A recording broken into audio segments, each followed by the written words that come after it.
তো বন্ধুরা দেখো, আজকে আমি রান্না করব হচ্ছে চিকেন স্টু। তার জন্য এখানে আমি 3 পিস চিকেন নিয়েছি, আর এখানে আদা পেঁয়াজ রসুন পেস্ট নিয়েছি কিছুটা, আর এখানে দেখো বিভিন্ন রকমের সবজি নিয়েছি। তো এখানে তো অনেক রকমের সবজি রয়েছে, আর নিয়েছি একটা আমুলের বাটার, আর কিছু কোয়া রসুন আর পেঁয়াজ কুচি নিয়েছি, আর আদা কুচিও নিয়েছি এক্সট্রা করে। তো এ দেখো, প্রেশার কুকারটা বসিয়ে দিয়েছি গ্যাসের ওপরে। আর প্রেশার কুকারটার মধ্যে আমি দিয়ে দিলাম হচ্ছে সামান্য পরিমাণে একটু সাদা তেল। আর যেহেতু ছোটো বাটার, বড় বাটার ছিল না, সেই কারণে একটুখানি বাটারও দিয়ে দিলাম। নাহলে কিন্তু আমি অন্য দিন এটা করি পুরো বাটারে। আর এখানে গোটা গরম মশলা আর একটা তেজপাতা দিয়ে দিলাম। তো এগুলো দিয়ে ভালো করে বেশ একটু নাড়াচাড়া করে নেব। তো মানে একটু তেলটা মানে গরম হয়ে গেছে খুবই, সেই কারণে বেশি আর ভাজা করলাম না। আর এই দেখো, আমি এখানে রসুনটা কুচি করে নিয়েছি, আদা কুচি করে নিয়েছি, আর পেস্টটা সবটা মানে মশলাগুলো সব দিয়ে দিলাম এখানে। আর এবার একটু মানে কাঁচা আদা রসুন পেঁয়াজ এইগুলোর মানে একটুখানি গন্ধ গেলে তারপরে কিন্তু এর মধ্যে আমি চিকেন দিয়ে দেবো। আর আজকে আমি এই মানে পেস্টটা ছিল ঘরে, সেই কারণে পেস্টটা দিয়েছি, না হলে কিন্তু আমি অ্যাকচুয়ালি পেস্ট দিই না, আমি সব কিছু কুচিয়েই দিই। আর এই দেখো, পেঁয়াজটা কুচিয়ে দিয়েছি এখানে, পেঁয়াজটা আগাগোড়াই কুচিয়ে দিই। তো এই দেখো, মশলাগুলো গায়ে গায়ে মানে লেগে যাচ্ছে প্রেশার কুকারের। আর এবার আমি এর মধ্যে দিয়ে দেব চিকেন। তো মশলাটা যেহেতু বেশি লেগে যাচ্ছে, কালো কালো হয়ে যাবে, সেই কারণে আগে আগে চিকেনটা আমি দিয়ে দিচ্ছি এখানে। আর এই দেখো, চিকেন দিয়ে দিলাম। তো চিকেনটা দিয়ে একটু কোনো রকম এপিট ওপিট মানে বেশি ভাজা করব না, এপিট ওপিট করেই তারপরে সবজি দিয়ে দেব। আর এই দেখো, আমার চিকেনটা এপিট ওপিট করে ভাজা হয়ে গেছে, আর এবার দিয়ে দিলাম আমি সমস্ত সবজিগুলো।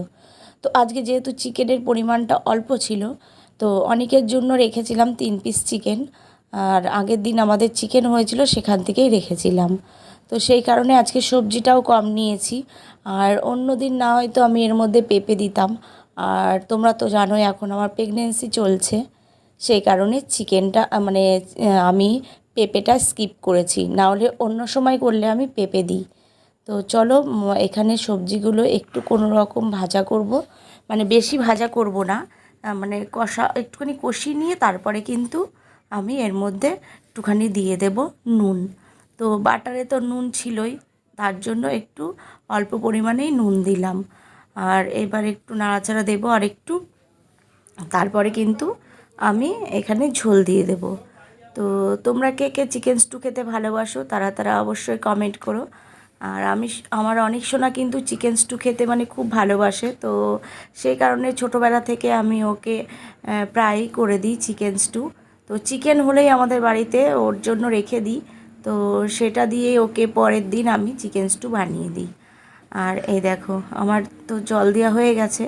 আর এবার প্রেশার কুকারের ঢাকনাটা দিয়ে ভালো করে আটকে তারপরে 3 থেকে 4টে সিটি দিলেই হয়ে যাবে, মানে সবজিগুলো সব গলে যাবে আর চিকেনটাও বেশ সুন্দর সেদ্ধ হয়ে যাবে।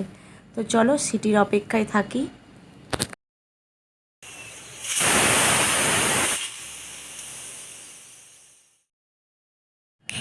ওদিকে সিটি পড়তে পড়তে আমার এইদিকে কর্নফ্লাওয়ার গোলানো হয়ে গেছে জলের মধ্যে।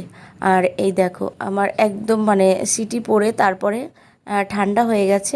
আর তারপরে একটুখানি গ্যাসের ওপরে বসিয়ে দিয়েছি, একটুখানি ফুটিয়ে নিয়েছি, আর দিয়ে দিলাম তার মধ্যে চিনি, আর দিয়ে দিলাম হচ্ছে কর্নফ্লাওয়ার গুলে রাখা জলটা। তো কর্নফ্লাওয়ারটা দিলে একটু গ্রেভিটা ঘন হয়, খেতে আরও টেস্টি হয়। আর এই যে শেষে দিয়ে দিলাম বাটার, আর দিয়ে দিয়েছি একটুখানি গোটা গোলমরিচের গুঁড়ো। তো ওটা আমি তোমাদের দেখাইনি, কিন্তু ওটা আমি গোলমরিচের গুঁড়োটাও দিয়ে দিয়েছি, একটুখানি ঝাল ঝাল লাগবে সেই কারণে। আর অনেকে আবার বেশি মিষ্টি খেতে পছন্দ করে না। তো দেখো, খুব সুন্দর গলে গেছে সব কিছু। আর কেমন হয়েছে অবশ্যই জানিও। রেসিপিটা ভালো লাগলে লাইক কমেন্ট